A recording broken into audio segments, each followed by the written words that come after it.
What's going on, everybody? Good morning. Hope you guys are doing well today. We are 2 days away, people. 2 days away from the 2025 NFL draft, 2 days away from starting to figure things out, 2 days away from hopefully paying off the last couple of months worth of work. So, exciting times. I got a couple things I want to talk about in this video. Most of this video is going to be about the Seahawks top 30 visits, as well as maybe a couple of rumors that have been getting batted around. But first thing I want to say is that yesterday's stream with the Hawks Nest, where we did the mock draft contest, was a lot of fun. Good attendance. A lot of people showed up for it. We had a good time. So if you haven't watched that stream yet, the video on demand is up on my channel and his channel. So definitely check it out. But tonight, we're going to be going even beyond just a single or even a pair of mock drafts. This is something I've done for a few years in a row now. It's basically just a mock draft simulator party. And it's going to be tonight. I'm going to start it at about 6 Pacific, so a little after dinner. Everybody should have had an opportunity to come home from work. Everybody should have had an opportunity to beat the traffic. Everybody should have had an opportunity if you work a normal work schedule. And if not, you can always watch the video on demand later. But the idea is tonight at 6, I'm going to pull up a bunch of different mock draft simulators. PFN has one. I believe PFF has one. I believe we have one from the mock draft database. I think that ESPN uses one now. There's a bunch of them. There's a bunch of mock draft simulators. And what I like to do is go through all of them and basically see what I can pull off, see what I can do under different circumstances with different parameters of what each simulator considers to be a valuable player at a certain spot. And we basically just run the simulators over and over and over again and see what kind of fun draft scenarios we can come up with. So tune in tonight. We're going to be doing all the major mock draft simulators, I think. I think the Draft Network has one. I think that there's like Sports Nation has one. There's a bunch of different ones. We're going to check them all out. So tune in. It's going to be probably a couple hours. And I'm going to be interacting with chat. I'm going to be having fun. I'm going to be talking to people. I'm going to be trying to figure out what way to go. So check it out. Going to be a lot of fun.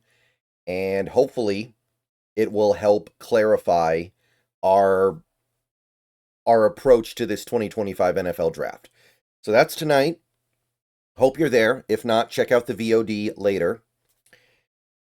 But this video is going to be about the top 30 visits for the Seahawks. I've already made a couple videos on this, but we're now 2 days away from the draft, meaning that we should start to have a pretty final list here, which is interesting because as near as I can tell, the Seahawks have only used 22 of their top 30 visits, 21 of which are listed in this article on field goals. So I'm using the Mookie list on field goals. We scroll down here. So most of these we've already talked about, like the ones at the top especially. These are the ones that everybody pretty much knows about. These are the ones that have been the case for weeks. In some cases, I think we might have started with the top 30 visits about a month ago, so some of them are very old.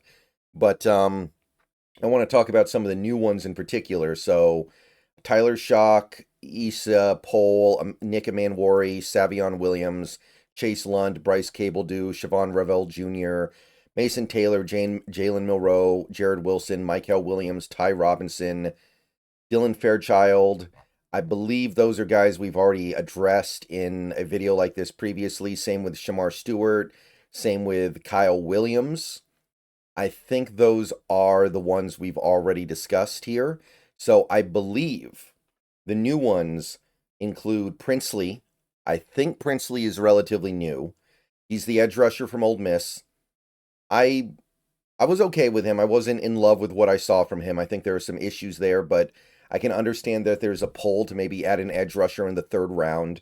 We do have some edge rushers on the team right now that have a very good chance of not being here next year. I don't think Nwosu will be. Mafe could go one way or the other. Even a guy like DeMarcus Lawrence is not a guarantee. I don't think we had used a top 30 on Tet McMillan until the last handful of days. Now, I don't think there's any way McMillan's going to be there at 18. I think there have been attempts on the part of some NFL shakers and movers to push him down the draft. I don't think it's going to work, but he is the best receiver in this class. Supremely talented, very fun. Going to be a Mike Evans, going to be a Drake London, something like that in the NFL. I'd love to get him, but I don't see any way that happens. And then you've got Jihad Campbell. I think he's new. I think that he's somebody that we've met with in the last week or so. Best linebacker in this class, and it's not close. Borderline blue chipper for the position. I don't know if it fills a need, but I also kind of don't care. If you have a chance to get Campbell, I think you jump on it because he is that good. Supremely talented, extremely athletic. He is a great player now, and his instincts haven't even fully developed yet. Imagine what you're going to get in a couple of years. I think we had met with Will Johnson last time I made a video on that, so I did talk about him a little bit, I think. He's obviously fantastic. Zaw Frazier of UTSA, I believe that one's new. That one would be fun. And then there's Cam Alexander of Oregon, which is probably one of those guys you're looking at to maybe take in the 7th, or maybe just kind of earmark him for UDFA. I don't think that there's much there. He's a good athlete, but he basically didn't play very much last year, and he only has 1 year of significant playing time, and it was, where was it? Yeah, it was UTSA.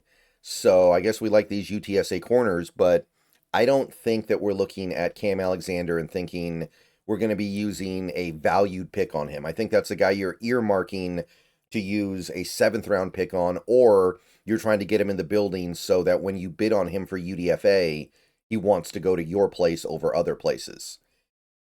So there's one guy on this list that's missing. I believe it is the Sacramento State guard, Slater, Jackson Slater, who I do like. It's obviously a small school, which is always dicey. It's hard to even get film on anything that he's doing over there, but from what I've seen, he does seem pretty good. I do like what I see from Jackson Slater. So I don't know why he's not here. Maybe he wasn't technically a top 30 visit. I was under the impression he was. That would be a guy I would look to target maybe in the 3rd, definitely in the 4th. I do like him.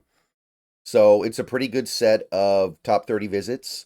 I'm not going to readdress all these ones that I've already talked about previously, but if you've watched my prior videos, you know what I think about all of these guys, actually.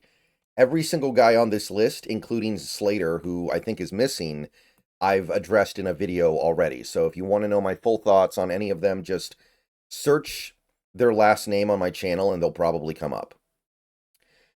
Okay, so that's the top 30 visits right now. 22. We have 8 left. We will probably not use all of them. I know we only used 25 last year. I believe we used 25 last year. So you don't have to use all your top 30 visits. And if we feel like we don't need to, then we don't need to. So that's about it in terms of that stuff.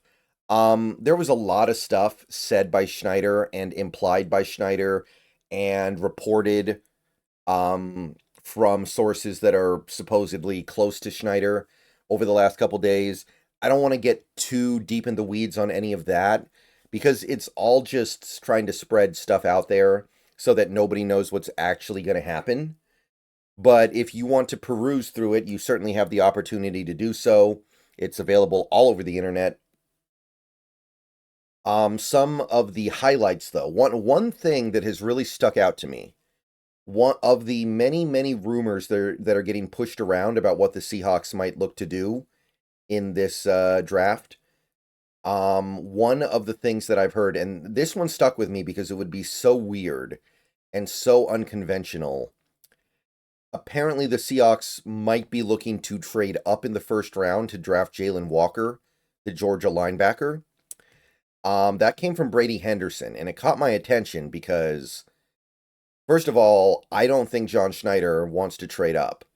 And second of all, I don't think he'd trade up for a linebacker / edge rusher, especially given the current state of the team. Especially given how thick that 1st round is going to be with edge rusher talent. especially with the linebacker position being relatively solid for the moment for the Seahawks. Yeah, that was one that stuck with me because it would be so unexpected to me. I'm not a huge fan of Jalen Walker. Some people definitely like him more than I do. I can understand the appeal. I can understand why some people are intrigued by what they see with him. But if we do that, I'm going to have some pretty mixed thoughts on that.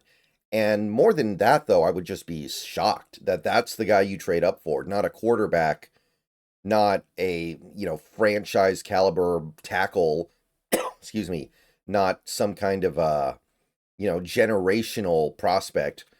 It would be Jalen Walker. That's the guy you trade up for. So I don't buy it, but that is one thing that kind of stuck with me because it was so bizarre. I almost felt like, well, who would make something like that up? But everything else is just kind of what you expect.